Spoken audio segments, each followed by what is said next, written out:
Hey guys, welcome back to my channel, and it's Debsy, and the place to be, it's Debsy. Bloop, that's me. Boop, Debsy.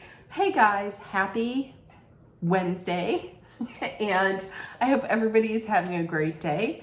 I completely forgot what day it was. I did not record anything last night because, listen, me and Dolly, I was planning on Dolly and I, me and my mom, trying the Yum Box, but sadly, my mom could not have anything last night because she was going in for a colonoscopy today. So she couldn't eat anything last night.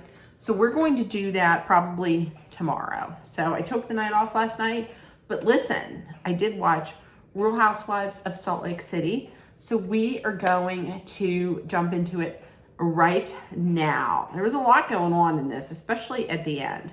So listen, right off the bat, Angie K, she started off. She got up in the morning, she had a big heaping cup full of pettiness. She was making her own t-shirt. Where everybody else's said, no tricks, all trust, she made hers to say, all tricks, no trust. Listen, the guy was like, oh, you have to make your own t-shirt. Yes, she does, because she was not invited. She's getting up and being all petty. Please. So Whitney and Lisa Whitney is talking to Lisa about Meredith. And she basically brings up the point that she feels that Meredith manipulates every conversation and every situation by bringing up something else that's going on in her life. So that person that she's talking to can't really defend themselves because she'll bring up something else that's going on in her life. Like now she's talking about a child being disabled for the rest of their lives. Well, no one's going to be able to say anything with that. So she's kind of feeling like she's manipulating the situation. The ladies go out for a trust exercise. It's like a trust exercise in the park. Everybody participates except for Mary. Mary stays in the van and orders a hot oat milk latte with 2 double shots. And this isn't the first time she does it. She also does it at the end when instead of going into the bar, she goes and gets McDonald's. Listen, I'm gonna tell you what, no lie, if I were given the choice between going to a bar or getting McDonald's, hell yeah, I would say getting McDonald's, because I didn't even like the bars when I could go to the bars. But here's what I feel on Mary. Because a little bit later on, when the ladies are back in the Sprinter van, the seventh housewife, the Sprinter van, Meredith kind of says, I really wish you could have joined us. And then Lisa and Whitney go a little further and are talking to her about not being part of the activity. First of all, Whitney saying we missed you was a joke. She didn't miss Mary. Not at all. Neither did Lisa. I don't know that any of them did, but especially not Whitney. But she was saying, Whitney had said, well, if you don't like any of us, then why did you come on the trip? That's exactly right. Like, I will tell you, there are times when Mary will say things that are very humorous, and I like her being on the show for some comedic value to lighten the mood maybe a little. But, and I get that she's a friend of, but she doesn't really participate. I mean, I would like for her to participate a little bit more. I mean, she is funny, but why exactly would you want to go on this trip if you don't like anybody? And furthermore, why would you even want to be back on the show if you don't like anybody? And listen, ding, ding, ding, ding, ding, money. It's money. Because from what I understand, now, I don't know, I had seen someplace on TikTok where Heather McDonald was doing a video outside of Mary's church. And it was closed up. So I guess she still has her churches. I don't know. To me, I'm thinking she needs money, but there's no way that you could offer her a snowflake and a full-time status when she really doesn't engage at all. So a little bit later on, they get back to the motel and Whitney announces, I'm going to take over. I'm taking over. So she kind of hijacks the plans for Meredith. Meredith doesn't look none too happy. Which kind of makes me think like, wait a minute. I thought Whitney was trying to like rebuild trust and fresh start and everything. Here she is. She's like, I'm going to take over. That being said, I mean, it's kind of good that she did because I don't think Meredith had anything planned. And I would guarantee I would take doing drag makeup with Trixie Mattel over anything Meredith was planning. I'm just saying. So what happened next was truly odd. I'm going to say it was ridiculous and odd. I know there's some people who are like, I love that she did that. I thought Lisa's hissy fit about not being able to, about having to do her own makeup was ridiculous. She does not want anybody else doing her makeup. She doesn't know how to do her own makeup. She flew Morgan, her glam squad girl. She flew her there and she's paying her $2,500 to do glam at the Trixie Motel in Palm Springs. We found out she keeps her on retainer. She pays her $60,000 a year for glam. But wait a minute, it's not just for girls' trips. It's not just to Saint-Tropez.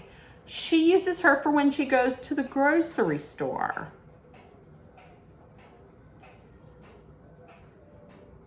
To the grocery store. So I guarantee you, she's not going to Walmart. Like, if there's an Erewhon up there, or she probably goes to like an Erewhon if there's one there, or like a Whole Foods. Maybe Whole Foods might be too janky for her. I don't know. $60,000 a year. So she calls her husband. She's crying. She gets all the producers involved, and she just wants to look good. She doesn't trust anybody else. How do you not know how to do your own makeup? It's not difficult to do makeup. You don't have to do it like a professional, but you can't do any of your makeup. This whole little hissy fit that she's throwing, I don't know. I know she's saying I get wanting to look good, but honestly, this is coming off as kind of privileged and kind of like a spoiled brat. Monica hit it right on the head. She was like, she sounds like Veruca from Willy Wonka's I Want It Now. That's how it was. That's how it seemed to me. And she was saying that, she did say, I will give it to her. She was a team player the night before where they went to the five-star restaurant. She pulled up in like that bathing suit top with the net and that like, coin, that like, that coin skirt. I mean, she was a team player. But listen, I mean, it's just for one night. What harm is it going to do? So everybody comes out. Well, I don't want to say everybody. Some of the ladies come out in their drag looks. Monica, Heather, Whitney, and kind of somewhat Angie K. But then, who was it? Mary just put on bigger shoes. Meredith didn't really do much of anything. She said she wasn't going to put the wig on because it was 45 pounds and she had a headache. Okay. And then Lisa comes out. Lisa gave in. she had Morgan do her makeup. She came out in head to toe, like couture, Fendi bag or whatever, and was like, hey. So she was happy. I mean, to each her own, but I thought it was just, I thought it was a lot. So they head out to the Sprinter van. They're going to be going to a bar. So on the way there, listen, it was Monica versus Lisa versus Angie K at one point. Before they left, Monica, I think, had called Lisa a wet noodle because she didn't really take part. So once they get in the van, Lisa says, what's that comment about a wet noodle? And she had just said, Monica said, well, you really didn't participate in the drag competition. That's why I was calling you a wet noodle. And then she gets into it with her about how she feels that she's very materialistic. She keeps talking about how she lost the $60,000 ring. And she's coming off as being kind of materialistic and a spoiled brat. And to me, it felt like she was triggered by all this, because going into this girls trip, Monica, you remember, was very self-conscious, and she felt like she couldn't really hang with these women because of all the labels and all the money and everything they have, and she really doesn't have that much as a divorced single mother. And she's talking about all of that, and I kind of felt like she was projecting maybe a little bit, like maybe she was a little, I don't want to say jealous, but maybe. But Lisa, in response to that, Lisa was very calm. She was kind of almost a little cold. She says, I work very hard for that. I am not going to apologize. I am a good person. I have a good heart. And Monica flipped out. Monica was like, you're coming off as shallow. And Lisa had said, well, I feel bad for what you're going through. And Monica said, you don't give an F about what I'm going through. You don't give a fuck about the middle class. You're coming off as shallow and insensitive, and you don't care about me. And then in her language, she called her a piece of shit. So I was like, wow. And then during all of that, Angie K then jumps in and is like, and then jumps in and defends Lisa and goes after Monica. Let me tell you, when Monica said, and Monica shut what's her name? Angie K down. Listen, Angie K, I'm going to tell you this much. Last year, when Angie K was a friend of, I liked Angie last year. Like, I thought she was chill. I enjoyed her. And I even thought to myself, I wouldn't mind seeing her as a full-time housewife. But listen, she is working overtime to keep and earn that snowflake, because she's just thirsty now. Now she's just thirsty. And it didn't take her all that long to get her snowflake. Hell, Marlo Hampton had to work harder to get her damn snowflake than Angie. Angie is a completely different person this season. I liked her last season. I'm not a fan of hers this season at all. But Monica was saying about how she's so far up Lisa's ass, and how she's just taking up for Lisa. But the funniest thing was when she said to Lisa, when she said, you couldn't hear me because your dog was barking for you. And then she pointed at Angie. That was a good one. They get to the bar. The fighting just continues. Lisa and Monica are talking. Monica says that you can't relate to the middle class. Lisa's like, I do relate to the middle class. I can definitely relate to the middle class. She says there's a lot of middle class people who have $60,000 rings. Listen, I'm middle class. I might even be a little below middle class. I guarantee you, I don't have $60,000 rings. I don't even have $100 ring, because last week Monica was like, I don't have $60,000 ring. I have 100. I don't even have $100 ring. So no. And once again, Monica says, because she didn't really participate in the drag competition, like the drag fun, that she just cares about her appearance. She's very shallow and she's materialistic. I was over here. Whitney and Meredith are talking. Whitney brings up the fact that, hey, listen, you always have something going on outside of here, like in your personal life, that you can just bring up to deflect and to get yourself out of situations.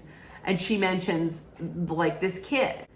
And that sets Meredith off completely. Meredith goes crazy. You are an animal.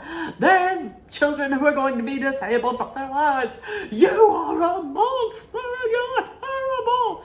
I was expecting the British accent to come out. Like, I guarantee you, last week when she said, you can leave, I would like to get that recorded, and I would like to have that played whenever people ring our doorbell, so that it's Meredith Marks saying, you can leave. So after Meredith says all of this and flips out, she goes to the bar. Who follows her over? But Whitney. It's me again. I want to talk. Meredith does not want to talk to you. She's sitting there. She's talking to somebody, and Meredith is. She calls Angie a pit bull. Now listen, I don't take that as that bad of as like a dig. I like pit bulls. Listen, my brother used to have a pit bull. Her name was Trinity. She was the nicest dog. She was so friendly. So listen, like pit bulls. I would take it as a compliment. So Angie hears that. Here comes Angie. What'd you call me? You called me a pit bull. Meredith is paying no mind. She's turning her back on her. So what's Angie do? Angie calls her a trampoline with eyes. The fuck is a you look like a trampoline with eyes. Meredith was howling. Meredith was like, okay, I guess I don't know what a trampoline with eyes looks like, but okay. There was like chaos everywhere. There was a whole bunch of chaos popping off everywhere. Meanwhile, Mary is nowhere to be seen. That's because Mary's in the van. Producers are driving her to McDonald's so she can get a fish sandwich and some chicken nuggies and some pop. She's and a fountain and a soda pop. So she's, fountain pop. So she's not worrying two bits. I'm going to tell you what. That's where I would want to be. I don't want to be in a bar. I want to be in the van eating some nuggies, drinking some Diet Coke. I'm telling you. That being said, like I said, Mary is funny. Mary really does provide she provides good reads, good shade, and some comedy. But I'm gonna need a little bit more from her. I get that she's just a friend of, but there are friends of on other franchises that go and actually, enjoy the company of others and participate. Like Jen Fessler. Are you kidding me? Jen Fessler was everywhere on New Jersey. So that's all I'm saying. And lastly, Jen Shaw came up. They did bring Jen Shaw into the conversation. Monica had let it slip that she did not get paid. That Jen Shaw did not pay her. And off camera, Angie was like, she really is doing everything to try and distance herself from Jen Shaw, but you know, she worked for her. Why is she trying to distance her? She's being fake. And then off camera also, Monica had said, I don't know, you know, what they're talking about, but everybody had worked. If I was an assistant, everybody was an assistant for Jen Shaw. She was, because everybody was doing favors for Jen Shaw. So everybody was her assistants. We just didn't all get paid. So that's it. That was this week. Next week, they go home, thank God. And there's gonna be some bombshells, it looks like. So let me know what you thought of this week's episode. Tomorrow starts The Golden Bachelor and Bachelor in Paradise. Golden Bachelor is on from 8 to 9, and Bachelor in Paradise is on from 9 to 11.